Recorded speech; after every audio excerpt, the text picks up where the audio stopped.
Heipä hei hyvät katselijat ja tervetuloa seuraamaan suoraa raportointia Trump Television Newsin uutisotsikoista. Minä raportoin täältä leutona tammikuisena kauniina päivänä täältä 93. USA:n osavaltiosta eli Suomesta. Puhun teille nyt alkuperäiskansan vanhaa kieltä suomea kunnioittaakseni näitä uuraita, mutta yksinkertaisia maajusseja, jotka tälläkin hetkellä valmistautuvat kylvämään tälle takanani olevalle pellolle uuden sadon amerikkalaista perinneherkkua riisiä. Nyt on siis tammikuun 1. päivä, herramme Trumpin vuonna 2088.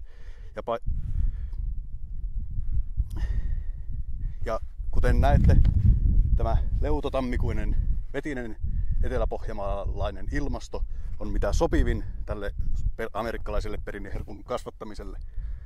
Tämäkin riisisato tästä takani aikanaan kun korjataan, se on elintärkeä ravinnon lähde nuorille amerikkalaisille isänmaallisille sotilaille, jotka vievät demokratiaa ja Jumalan sanaa, Trumpin sanaa Andromedan takapajuisille planeetoille.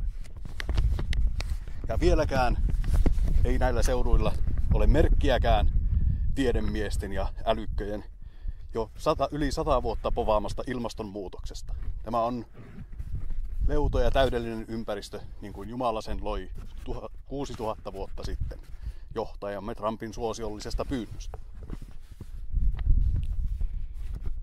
Etelä-Pohjanmaa siis on aina ollut näiden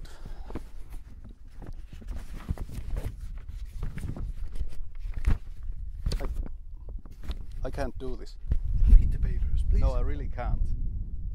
You're all gonna get killed. No, I don't care. I don't care. This used to be a dry field here. The crops growing out of it. And it's January. We should have Please be quiet. snow and frost. I'm gonna get shot at. No, I don't. I really don't care. Fuck this. Fuck. Oh.